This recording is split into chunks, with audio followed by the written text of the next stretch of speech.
My stubborn will at last hath yielded.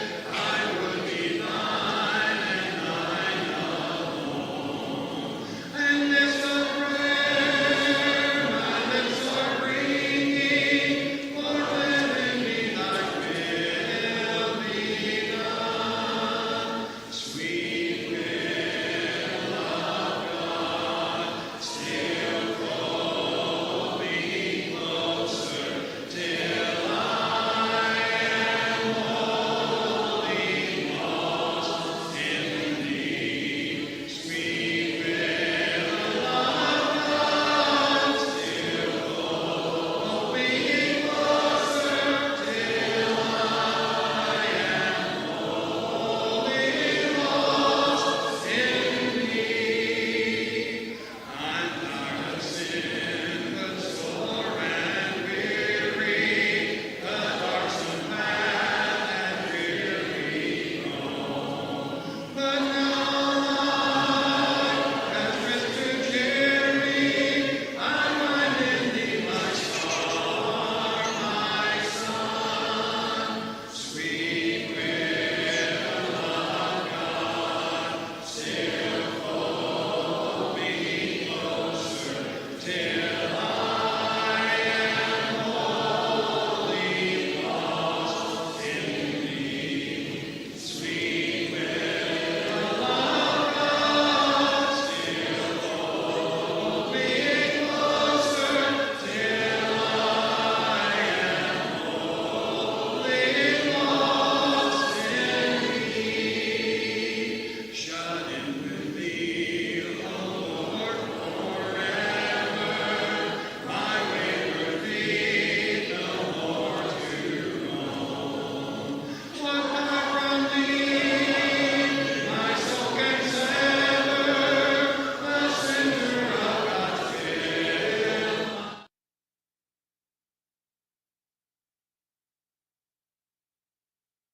Jesus gave.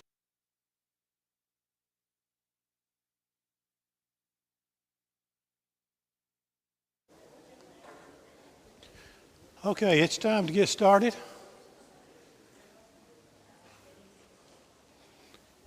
Let's begin with prayer.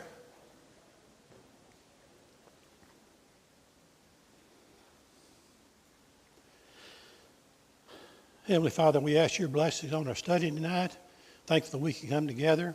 Thankful for the book of Proverbs, the wisdom that lies therein. Help us to gain from it in an ongoing way. And help us in our study tonight. We ask you to bless in particular the upcoming Cane Ridge Lectureship, all the workers, all that's gone into it. Bless the speakers as they travel. We pray, Father, it will be resulting in good things in your kingdom here at this place. Be with those that need our prayers tonight for illness and grief and so many other reasons. We pray in Jesus' name. Amen. Okay, this is the final series of Proverbs by the shepherds. That's kind of what we did this month. Different elders teaching different subjects from the book of Proverbs. So that will conclude tonight as far as this particular series is concerned. And tonight, Proverbs and the tongue. Now, as I studied this, I really didn't realize, although I knew it was somewhat large, I didn't really realize how immense the subject of the tongue was in Proverbs. We could literally spend most of a quarter on this, I believe, and still have material left. But we're going to cover as much of the basics as we can tonight in some categories that I've assigned, and hopefully that will help. You see, the tongue really cannot be separated from all the other teaching in the book of Proverbs. You're talking about relationships, you're talking about how to treat people, you're talking about how to respect God. You really can't separate the use of the tongue from that. Our speech is reflective of our hearts. Now, sometimes that can be feigned, as we're going to look at tonight in some verses. Sometimes there's people who are less than sincere, but the tongue is an indicator of our heart. What is within us generally comes out somewhere along the way, and usually sooner rather than later. So we're going to talk about Proverbs and the tongue tonight. The tongue being a powerful thing.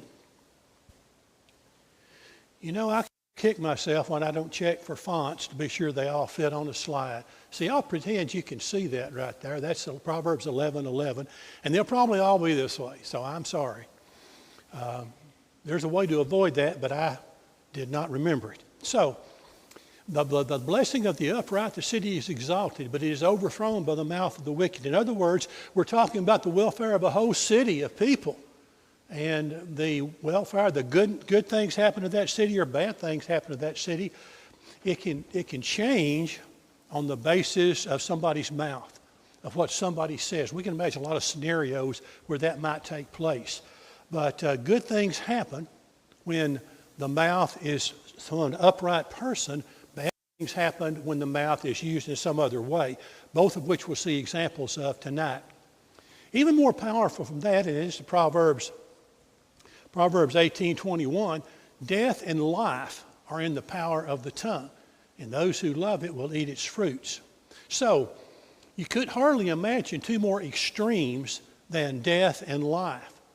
What sort of conclusion are we talking about? Well, it could be death, could be life.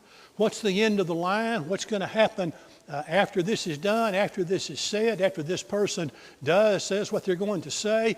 Well, you know, if they do it this way, it can be death for themselves or somebody else. That's the thing about the tongue.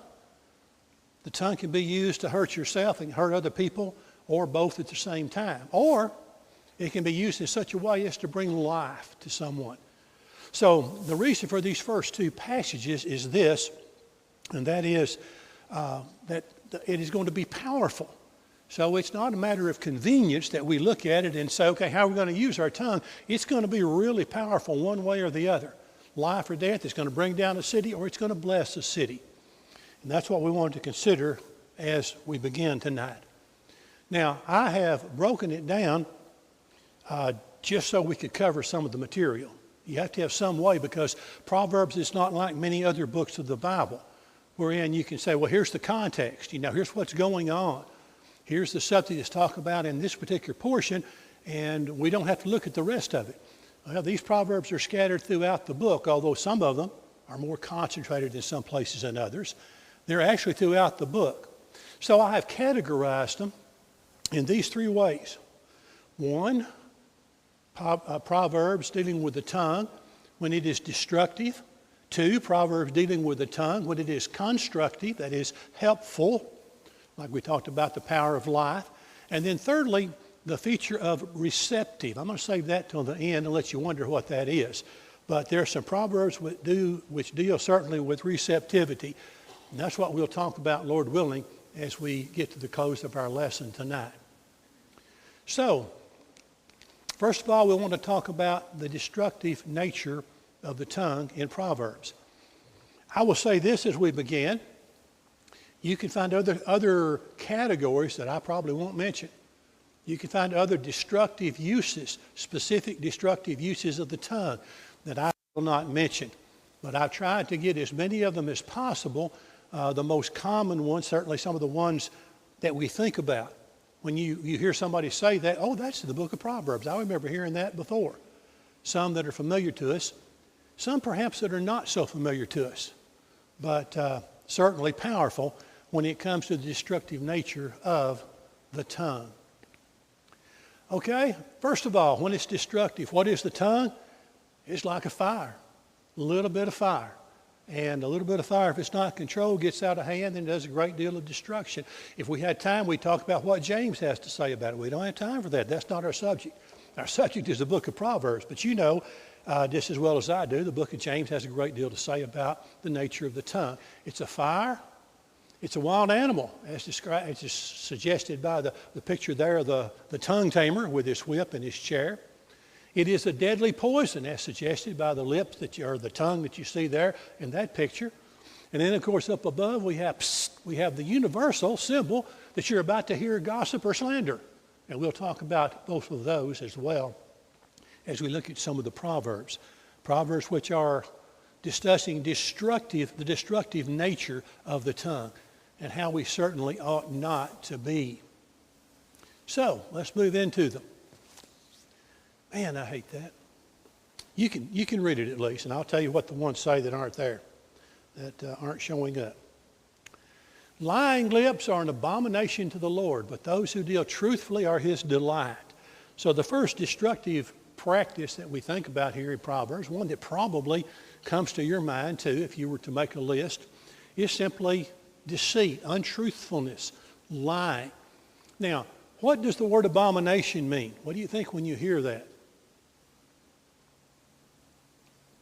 What's an abomination? If the Lord sees something as an abomination, what is it? It is something that is disgusting.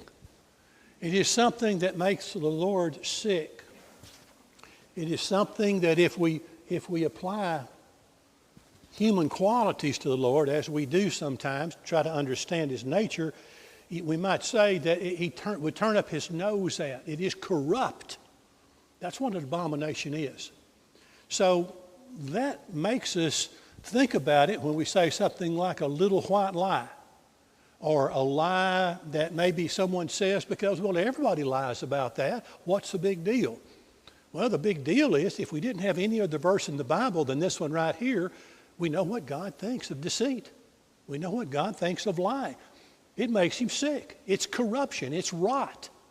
It's an abomination.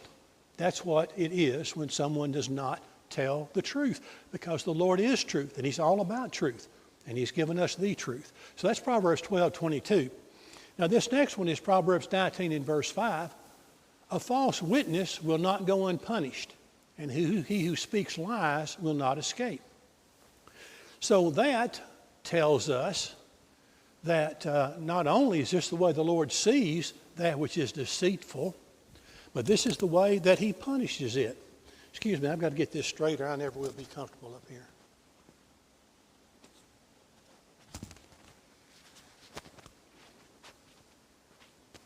Okay, I think that's on now. So, deceit, lying lips, there will be punishment. There will be a time of judgment about that. It may not be in this life. You know, some people may be very, very successful in lying their way through life. They may get away from even the consequences of what man has for deceit. And we may say somebody is, well, they've gone through life and they've lived a pretty wicked life and they've lived by deceit, but look, nothing's ever happened to them. Well, eventually something is going to happen to them because the Lord is going to hold them accountable. The one who speaks lies will not escape. And the false witness, of course, not going unpunished. The false witness, that's the one who would raise their hand in a system of justice somewhere and say something that's not true. When they do that, they deprive everybody of justice because they say, you know, somebody did this or somebody didn't do that and it's not true. And so someone is going to be feeling the results of that when justice doesn't come from that particular court, that particular judicial system. So the first destructive practice that we think about comes to our mind perhaps even in Proverbs as far as the tongue is simply not telling the truth, deceiving or lying. And of course deceiving can be done in a number of ways. We'll talk more about deceiving later. This is familiar right here. These 6 things the Lord hates, 7 are abomination to him. A false witness who speaks lies, that's one of the 7 there that is listed. Again, the word abomination, same word in the Hebrew, same concept. This is something that is corrupt, something that God finds sickening, and he wants no part of. It has to be separate from God because God is pure. All right? Whoever hides hatred has lying lips, and whoever spreads slander is a fool. Proverbs 10:18. Whoever hides lying lips. So we're talking about a deceit that is intended to be successful. Someone says, I swear this is the truth, and it's not the truth, but maybe they fool everybody. And whoever hides hatred has lying lips. Hiding or lying lips go right along with a feeling towards somebody in which there is hatred. And then, of course, the fool. And I believe in past lessons there's been some mentions of the wise man versus the fool. We won't redo those lessons, but this is one of the things that identifies the fool. is someone who spreads slander, who is deceiving in that way, literally a form of lying. We'll talk about slander and gossip in just a moment. Now here's one that I had never really thought about before, but it really has, I think, draws a picture that we can remember. This is from Proverbs 26, 23 through 26. Fervent lips with a wicked heart are like earthenware covered with silver dross. So think about that just for a minute. Here's what lying lips are. Here's what a wicked heart is, someone who deceives. It's like this clay container, and that's what they had when they thought about containers back then, that was made out of clay. What was it? It wasn't particularly valuable. You'd have them around your house. It was a common, everyday, ordinary, not much of a special thing, just an old clay pot. But in this case, the wise man draws a picture of it because with just a little thin coating of silver, just enough to make somebody say, "Oh, wow, that's valuable. That would go for a great deal of money at an auction. Look at that precious, precious pot right there." When it's totally deceitful, because underneath it's just clay. And if it was handled very much, pretty soon the clay would start to come apart. Eventually it would wear out, and you would have something that's not really very valuable, simply covered with a silver dross, a silver coating. He who hates disguises it with his lips, just like that silver coating is on the old clay pot, and lays up deceit within himself. When he speaks kindly, do not believe him. Okay, so this is why I kind of quantified the statement a while ago about the truth coming out. You know, sometimes it doesn't come out right away. Here's a person, it doesn't reflect his heart. His heart is full of hatred. But he speaks kindly. Why? In order to fool people and accomplish the purpose that he wants to accomplish. Maybe it's to gain something himself. Maybe it's to punish someone that he has hatred for. But he speaks kindly. And, you know, sometimes we think of those people like that out in the world and think, you know, they're probably some of the most dangerous people there are, right? Because when somebody is spewing hatred and you can see it in their face, you think, they're spewing hatred. They don't like this. They don't like that person or this cause. But when someone is feeling that, but they've got that cover of silver dross over them, and they're speaking kindly, when in their heart there's hatred, the wise man says, do not believe him. For there are 7 abominations in his heart. What is 7? A number of completion. In other words, that guy has as many abominations in his heart as you can imagine. And what's an abomination? Something that's corrupt before God. Something that God hates. Though his hatred is covered by deceit, thin coating, silverized, though it's covered by deceit, his wickedness will be revealed before the assembly. Now remember, Proverbs are statements sometimes of general truth. This is how it usually happens. So quite often, when someone is covered by a thin coating of silver, a thin coating of deceit, it's going to come out before the assembly. In other words, everybody's going to find out about it. The truth will come out, we sometimes say. And a lot of times that happens, right, in this world. Sometimes it doesn't.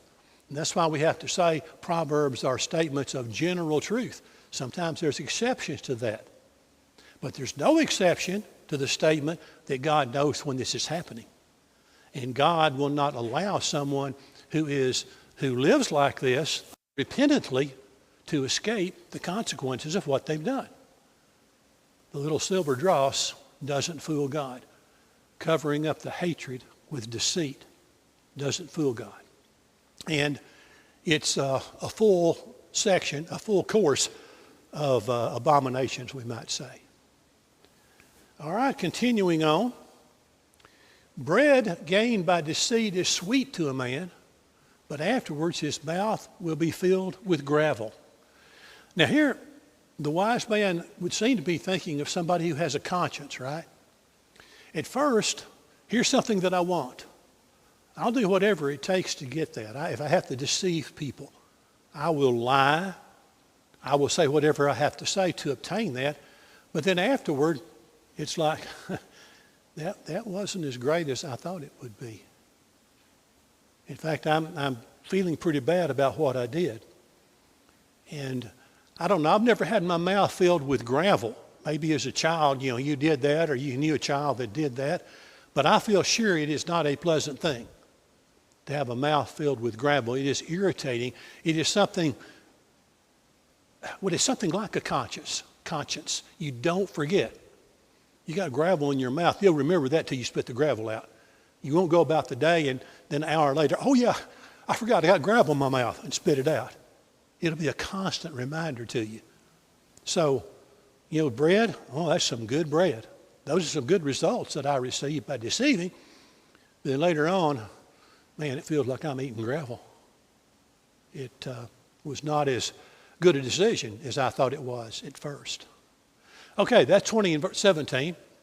And then 12 and verse 19, the truthful lip shall be established forever, but a lying tongue is for a moment. Think about how telling one lie often leads to, almost invariably leads to the need to tell another one, and another one, and another one. It's a hard situation to deal with, to continue lying in such a way as to keep the lies believable. The lying tongue is but for a moment. It may bring momentary success, but then it's, how am I going to cover that up? How am I going to keep somebody from figuring out that what I just said is not true when they respond with something? Maybe they know something about the truth. So what we have here are reminders, at least these two particular proverbs are reminders that there may be a seemingly good reason at first to rely upon lying, but ultimately there is not. And in fact, going back to the fact that it's abomination before God, God will not let the liar escape unpunished. All of those things are reasons to say it may seem attractive, just like the fruit did to Eve. When she saw it there, it seemed attractive. But afterwards, after the consequences, if you said, Eve, is that food so attractive now? She said, no, sir. She would have. Well, that's the way lies are. Maybe seemingly a little bit attractive at first, but the end thereof is not good. Okay, now we're going to leave basic lying and deceiving and go to another type of deceit, you might say. A man who flatters his neighbor spreads a net for his feet. Now, back in those days, and probably even until recent days in some parts of the world, some cultures, the way that birds were caught was by spreading a net on the ground. It may be disguising it a little bit. It may be putting a little bird seed in there to draw their attention. And then either they would entangle themselves in the net, or someone would be waiting to pull a cord on the net when they found that their feet were within it and they could capture them. And that's the way birds were captured. So what the Proverbs writer is talking about is literally a trap. It's a trap. The man who flatters his neighbor. Somebody comes up to you and says that which is not true, and they know it's not true. They just want you to hear, pretend that that's what you think of them, that it's a true statement. You're setting a trap for, or no, from the other direction, they're setting a trap for you. That's what's taking place. It's entrapping another human being.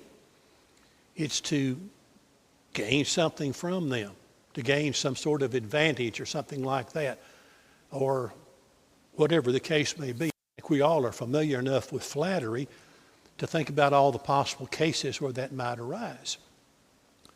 The wise man said that's just like setting a trap, like people set traps for a bird. Okay, that's 29 in verse 5. 28 in verse 23, he who rebukes a man will find more favor afterward than he who flatters with the tongue. Now think about that for a minute. What do we like to hear from people? Flattery or rebuke? I didn't hear anybody say flattery. I didn't hear anybody say rebuke either, for that matter. But which is more productive to us? Which is a blessing to us? A genuine rebuke as opposed to flattery. And afterwards, and maybe you can think of an individual case where this happened, where someone flattered you in some way. Someone said something to you, and at first you felt like, wow, that's a real compliment. That makes me feel good. And then you found out later that, in fact, they didn't believe that at all. Maybe they told a good friend the opposite, and the good friend told you, which is a whole new different use of the tongue right there we could talk about. But you found out, and you found out that it was flattery. What do you think of that person? What are you going to think of anything they say to you from that day forward, perhaps? Is it real or is it flattery? I don't know. I can't know, because they told me one time something and it turned out not to be the case at all. On the other hand, when someone rebukes you with a genuine rebuke, someone says to you, here's something that you need to know that is in your best interests. Afterwards, it may be painful at first, but afterwards you realize they were looking after my best interest. Now, it's a place where caution needs to be caution needs to be exercised, because we don't want to go to somebody and say, well, I'm going to rebuke you because that's really what's best for you. I need you to hear the truth. And sometimes we get carried away with that, and we might use that justification. But anyway, afterwards, that's who turns out to be the real friend. A very, I think, vivid illustration of that previous point. Faithful are the wounds of a friend, but the kisses of an enemy are deceitful. And that's just a kind of an extension of what we said, or what we read there in the verse before. Someone who wounds us, that is, someone who tells us the truth, because if they don't, we're going to suffer some kind of consequences. But if we listen to them, we will be blessed by listening to them, even though it hurt to hear that. That's the wound. And they're faithful. And that's a good friend who will do that. However, the kisses of an enemy. And back then, remember, kissing was a great big deal. You know, men kiss men on the cheek, you know, the ancient Near East way. And it was a way of accepting a friendship, and if it was phony, it was deceitful. So the fact that somebody greeted you in the fashion of their culture, that didn't necessarily mean that they were a close friend or they had your best interest at heart. And the wise man points that out. Okay, and now we come to this category, talebearer, whisperer, gossip, slanderer. All of these things sort of run together because they're very similar. Now, I know they have different definitions, and even legally they have definitions in our justice system, but like slander and gossip and libel and all that. But they all have something in common. They deal with that which is the tongue says is not true. A perverse man sows strife, and a whisperer separates the best of friends. Now, a whisperer is like that picture a while ago that I showed on the first or second slide, you know, where somebody's going psst in somebody's ear. Let me tell you about something. I'm telling you about somebody, and it's something that's not good. I'm not telling you this because it'll make you think they're a more wonderful person. I'm telling you something about them that's derogatory. And generally, the whisperer enjoys doing that for some reason, something that we all have to resist. But the whisperer can separate, where the perverse man causes strife, but a whisperer, one who sins with the tongue in this way, can separate two people who are the best of friends. And perhaps we've seen that in real life. If not, we've seen it in movies, television shows, somewhere. We've seen an illustration of that happening, how a whisperer can separate people who otherwise were close. Now, a talebearer reveals secrets, but he who is of a faithful spirit conceals a matter. So we get to the heart of it here. There's information that can be shared or not shared. And the way the wise man characterizes it would be, don't share information unless you're sure it's going to be helpful, edifying to share. And most of the time it is not. It's certainly these cases that we're talking about, whispering, talebearing, gossip, and slander. We're talking about information shared that doesn't need to be shared. The talebearer reveals secrets. He calls somebody over and let me tell you what so-and-so did. Let me tell you what I heard about so-and-so. That's probably more likely it. But he who is a faithful spirit, in other words, the wise person, even though the word's not used there, the one who's wise as opposed to fool, conceals a matter. That doesn't mean we should conceal everything. Some things need to be told, but a whole lot more things don't need to be told than are told, usually speaking. And so the wise man, the faithful spirit, is one who keeps things to himself. And you know a whole lot more than you say, than you share. Why? Because sharing it would only result in strife, separating friends, hurting somebody in a needless way. Moving on. And this one is really powerful here. A perverse man sows, no. An ungodly man digs up evil, and it is on his lips like a burning fire. Makes us think of that picture we saw a while ago with the tongue on fire, right? An ungodly man, the fool, the person who's the opposite of the righteous and the wise, the opposite of that, digs up evil. And you can think about people in the celebrity business. Are there not people out there who live for nothing except to dig up evil on people? Isn't that right? Why? Because they can sell it to somebody. They can get some notoriety out of it. They can sell a newspaper or a magazine or a show. There are people who live to dig up evil. And even though this was written centuries ago, it couldn't be any more applicable to mankind today. There are those who it's just a pleasure to them. They seek, they search for evil so they can tell everybody. Their lips are like burning fire, and they can destroy people. And we can see that. Now, this next one is 26, verses 20 and 21. This gives us the antidote. I think it's good as we look at these warnings here about the tongue to see the antidotes. Where there is no wood, the fire goes out. And where there is no talebearer, strife ceases. And then if that weren't enough for us to understand, he says, let me illustrate it to you this way. As charcoal is to burning coals and wood to fire, so is a contentious man to kindle strife. See, you've got to have some fuel. You've got to have something to keep a fire from going out. And when it comes to people, if you've got people who are trying to get over strife, they may well be able to do it. You know, the fire may go out. The coals of dislike may cool down, and the fire can eventually burn itself out. But if you've got somebody in the middle, you got a piece of charcoal or a piece of wood, you've got a contentious man, a contentious woman, a contentious person, and they can keep that all stirred up back and forth. Run to one side and tell somebody something, run to the other side and tell them something. And we all know, I believe, that those kind of people do exist, unfortunately. We probably perhaps met somebody like that in our lives.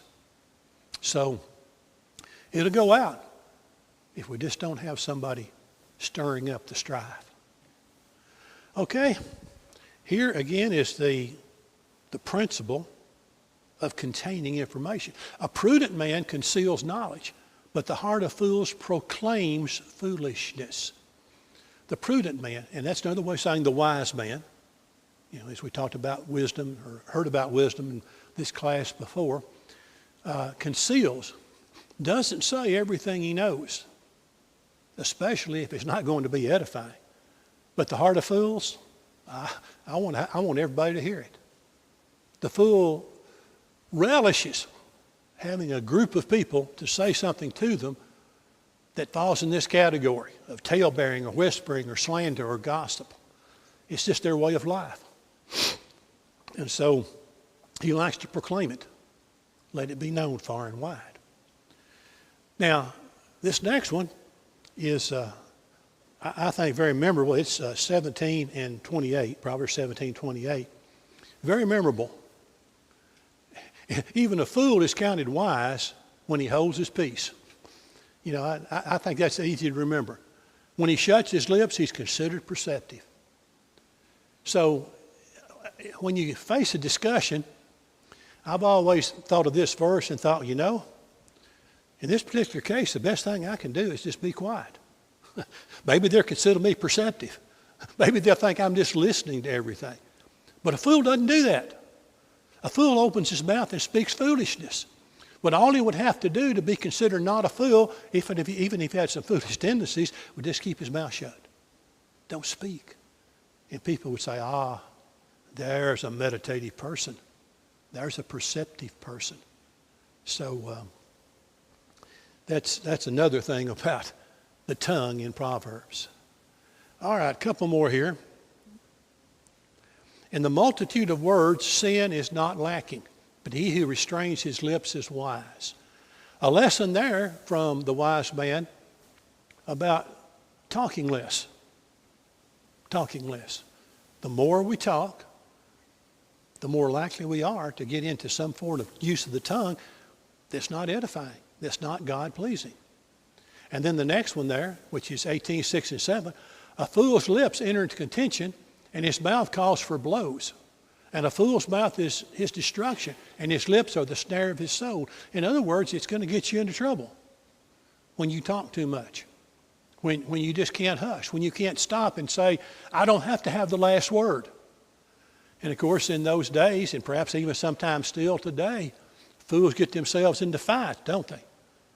You know, they stir somebody up. They had no intention of starting a fight, but their words led to that because somebody had heard all they wanted to hear, and they responded with blows.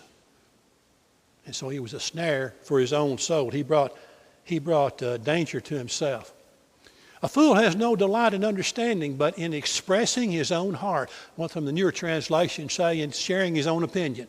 I think that's a pretty good way of saying it as we would understand it today. No delight in understanding. I don't want to hear what you have to say. I don't need to hear your explanation. I don't need to see another side of this situation or this story. I already know. Let me tell you what I think. Expressing his own opinion. That's what he delights in. And so, again, identifying the fool. The heart of the righteous studies how to answer, but the mouth of the wicked pours forth evil. So, another good reason there to do some meditating, some thinking, okay, what would be the right words in this situation? More about that when we get to construction in a minute. And then finally, a little bit about cursing here. And, well, not finally, one more after this. Not the kind of curse as we would think of curse words today, cussing and that sort of thing, although those things are certainly, sins of the tongue. But this is calling upon somebody ill will, some kind of harm. Whoever curses his father and mother, his lamp will be put out in deep darkness. It was a serious thing, that time, that culture, under God's law, to curse father and mother, to say upon them a curse. May this bad thing happen to you. That was the idea of cursing, another sin with the tongue. And then finally, when it comes to tooting your own horn, is the expression we might have today. Let another man praise you and not your own mouth, a stranger and not your own lips. That's true praise. That's the best kind of praise. When somebody else speaks of you in a positive way. When you speak of yourself in a positive way, do we not all get tired of that pretty quickly? Don't we? And we think they need to let somebody else speak for them if they want to be praised. All right. Constructive. Fortunately, we don't have as long to go with this. We're going to get through this here. All right, constructive speech. The use of the tongue constructive way, it is health. It is apples of gold in settings of silver. It is like a honeycomb. It's like a living well. It's like the tree of life. All of those images are shown to us in the book of Proverbs about a tongue that is well used. So when you think about the tongue in Proverbs, don't think just destructive. Don't just think all that bad stuff, because it's powerful, the power of life and death. A wholesome tongue is a tree of life, but perverseness in it breaks the spirit. A wholesome tongue, words that speak the right thing at the right time in the right way. It's like that which brings health to a person. The mouth of the righteous is a well of life, but violence covers the mouth of the wicked. So these are the constructive roles of the tongue, like a tree of life and a well of life, because in that culture, that time, that part of the country, a well often would mean life. That was a special image to them that we probably don't appreciate today as much as they would have. The tongue of the righteous is choice silver. It's valuable. The heart of the wicked is worth little. Talking about value, great contrast. The lips of the righteous feed many, but fools die for lack of wisdom.